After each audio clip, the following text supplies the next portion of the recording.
My researcher is Dr. Joel Ringdahl, and this presentation will be about some of his contributions to the field of applied behavior analysis.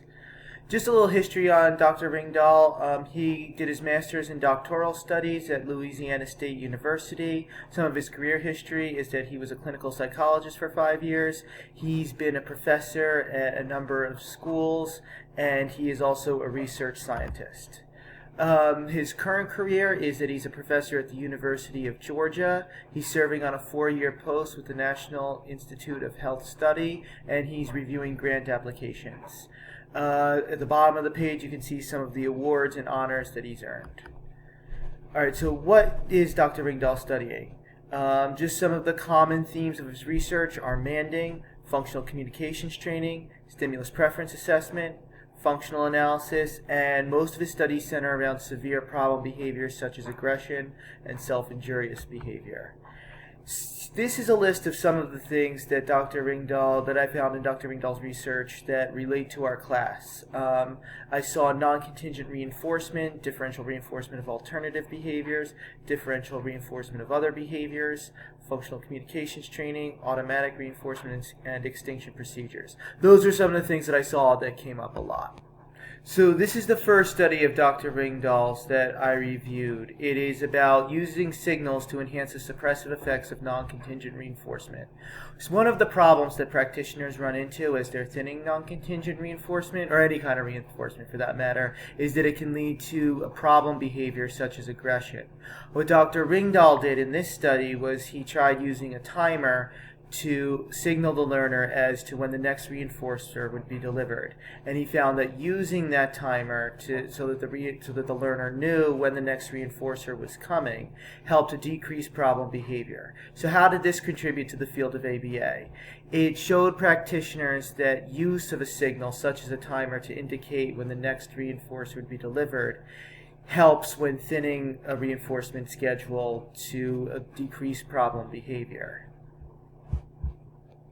This next study that Dr. Ringdahl did was about a patient engaging in stereotypy. In this case, the engagement in stereotypy was causing seizures. Stereotypy is maintained by automatic reinforcement, and behaviors that are maintained by automatic reinforcement can be very difficult, if not impossible, to decrease, because it is very difficult, if not impossible, to use extinction procedures. So what Dr. Ringdahl did was he used a fixed interval DRO schedule. He and all the other adults left the therapy room and left the child alone in there with video cameras. And the participant had to make it a certain length of time without engaging in stereotypy. And they gradually increased that amount of time that the patient had to make it until it reached 10 minutes. In the end, the patient was able to make it the full 10 minutes without engaging in stereotypy. So how does this contribute to ABA?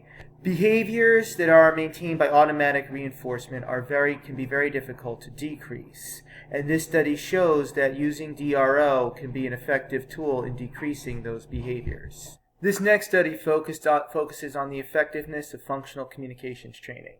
Dr. Ringdahl examined the use of various man topographies while implementing functional communications training. Not every learner is going to have the same preference for man topographies. So what Dr. Ringdahl did was he used several types of man topographies and offered each one to his participants to determine which one each participant was going to like the best. Then he used each participant's preferred man topography with him. What he found was that each participant, when he used his preferred man topography, his problem behavior decreased quite a bit. So, how did this contribute to the field of ABA? It further demonstrates that functional communications training is effective as a replacement behavior for problem behavior like aggression. It shows that functional communication training should be explicitly taught, not just given to the learner and say, hey, use this. It shows that functional communications training should be differentiated to fit the unique needs of each learner. It's not a one-size-fits-all approach. You can see at the bottom of the page some of the different man topographies that were used. A break card, an adaptive microphone, an Alpha Smart Neo, hand signals. In this next study, Dr. Ringdahl explained the use of differential reinforcement with and without instructional fading. Instructional fading is what practitioners will use when beginning to work with a brand new learner. What that means is that they will begin a task with little to no task demands and then gradually increase those task demands as time goes on. In this study, use of instructional fading decreased problem behavior to 0 responses per minute. Now, how did this study contribute to the literature? It demonstrates that instructional fading is effective when beginning a treatment with a new learner. It demonstrates that in the beginning, the learner should be taught appropriate behavior only, and once the learner learns appropriate behavior and is able to behave appropriately, then task demand should be introduced. This is the last study that I looked at by Dr. Ringdahl. In this study, Dr. Ringdahl was trying to determine the function of behavior in a single participant, Lisa. The interesting fact that I found in this study was that 4% of the time, functional analyses can't determine the function of a problem behavior. In this case, Dr. Ringdahl noticed that the participant kept attempting to leave the room, so he started using this as a reinforcer.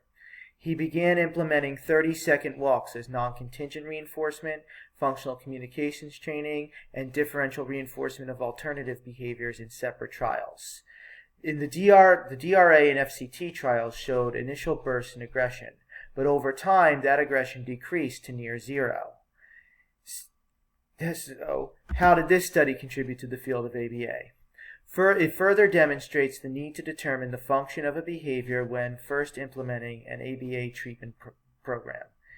It also shows the use of non-contingent reinforcement, differential reinforcement of alternative behaviors, and functional communications training can assist in determining the function of a behavior when a functional analysis can't.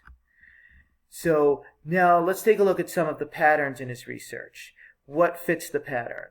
Most of his research centers around, some of the common themes in his research are manding, functional communications training, stimulus preference assessments, functional analysis, and most of his studies center around severe problem behavior such as aggression and self-injurious behavior.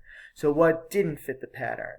I did find a study in which Dr. Ringdahl was the second author that investigated hearing aid compliance. So I would hardly call that severe problem behavior, but it was a study that Dr. Ringdahl participated in. One of the studies that I used in this presentation was about using DRO with a learner that engages in covert stereotyping. Again, that doesn't really fit the pattern of aggression and self-injurious behavior that he usually studies, but in this case, the covert stereotyping was causing seizures, so that could have been part of what led him to pursue this study. Alright, so then these are just some of the references that I used to create this presentation. I continue for a couple of pages.